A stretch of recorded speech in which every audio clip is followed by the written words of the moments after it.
नमस्कार, मैं रचना शर्मा चढ़ती कला टाइम टीवी देख रहे सभी दर्शकों का स्वागत करती हूं। आप देख रहे हैं हरियाणा के विशेष समाचार।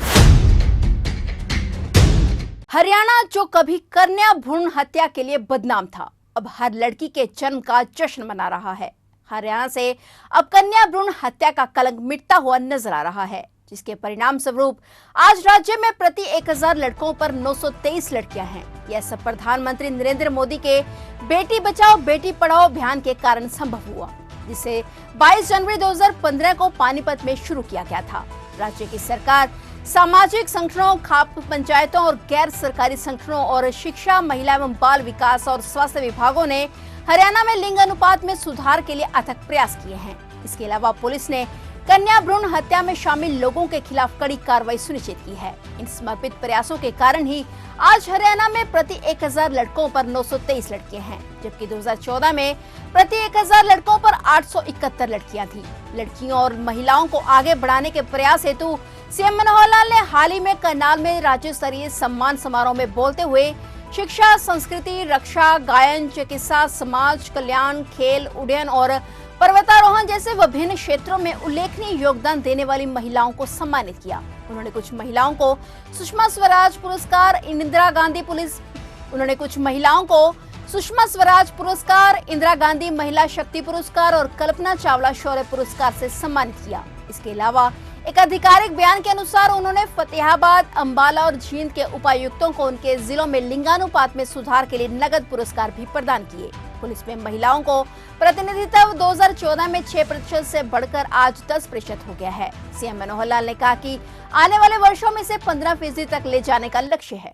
भाइयों बहनों, एक बहुत ही काम ऐसा जिसको मैं तो ये कहूंगा दुनिया का एक बहुत बड़ा अजूबा हुआ है। ये इस प्रदेश को, हरियाणा को,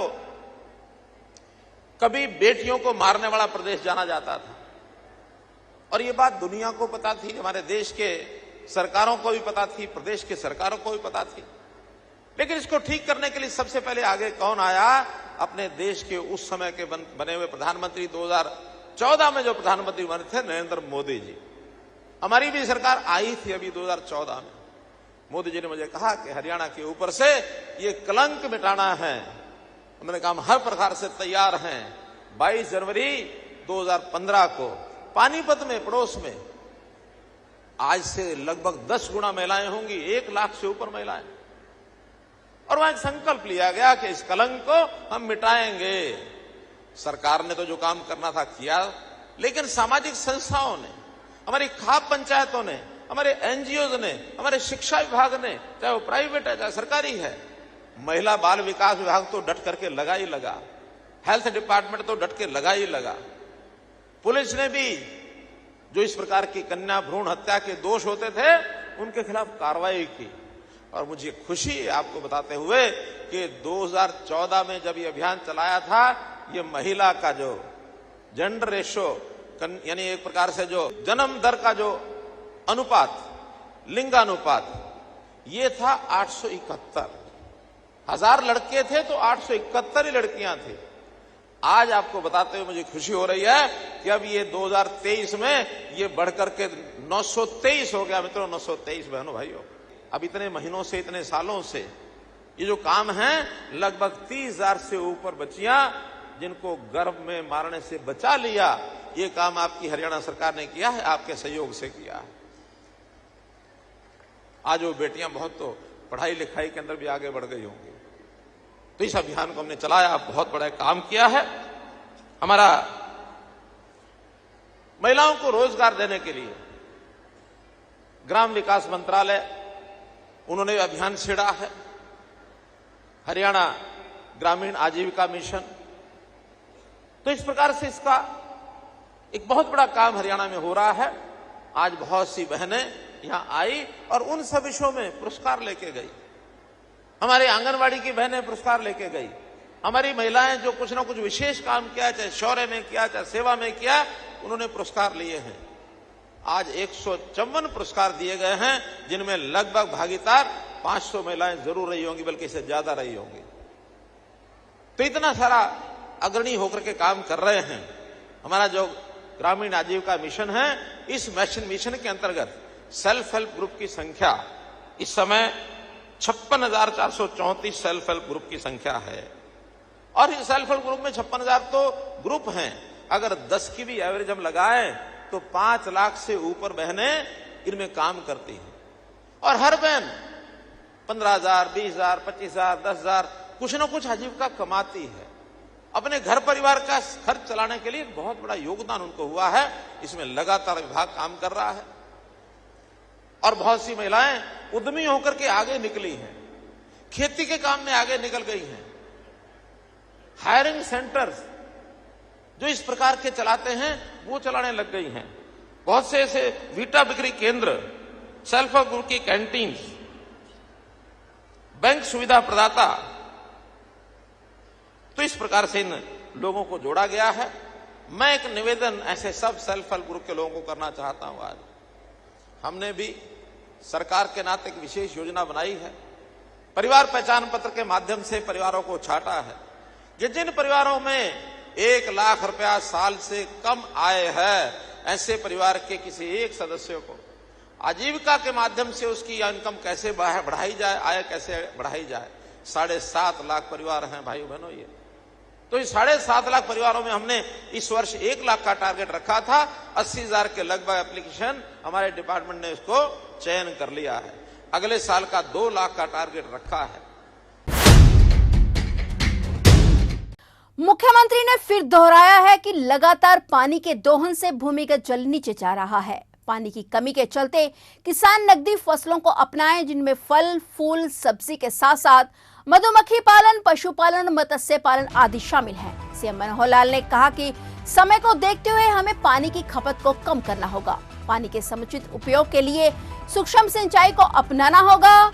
सूक्ष्म सिंचाई के लिए सरकार किसानों को 85% तक की सब्सिडी दे रही है। इसके अलावा बरसाती पानी को वापस जमीन में डालने के लिए बोरवेल लगाए जा रहे हैं। इसमें किसानों को केवल 25,000 रुपए देने हैं, बाकी खर्च सरकार वहन करेगी। सरकार पहले चरण में 1,000 चार्जिंग बोरवेल लगाएगी। उन्होंने कहा कि मेरा पानी मेरी विरासत योजना के तहत 1,75,000 एकड़ धान के स्थान पर अन्य फसलें उगाई गई हैं। इसके लिए किसानों को 7,000 रुपए प्रति एकड़ का प्रोत्साहन भी दिया गया है। अगले वर्ष भी 1 लाख एकड़ धान के क्षेत्र को और कम करने का लक्ष्य है। मुख्यमंत्री ने कहा कि पहली बार प्रदेश में उनकी सरकार ने राजस्थान की सीमा के साथ लगते 300 टेलों, जहां पिछले 25 साल से पानी नहीं पहुंचा था, वहां भी मनोहर सरकार ने पानी पहुंचा दिया है। भाइयों बहनों, हमने पानी के लिए जैसा मैंने बताया माइक्रो इरिगेशन तो है ही है, रिचार्जिंग के बहुत से कार्यक्रम हमने शुरू किए हैं। क्या? जमीन का पानी ट्यूबवेलों से हम निकाल रहे हैं। निकालते समय किसान ये ध्यान नहीं रखता कि गहराई कितनी होगी पानी की।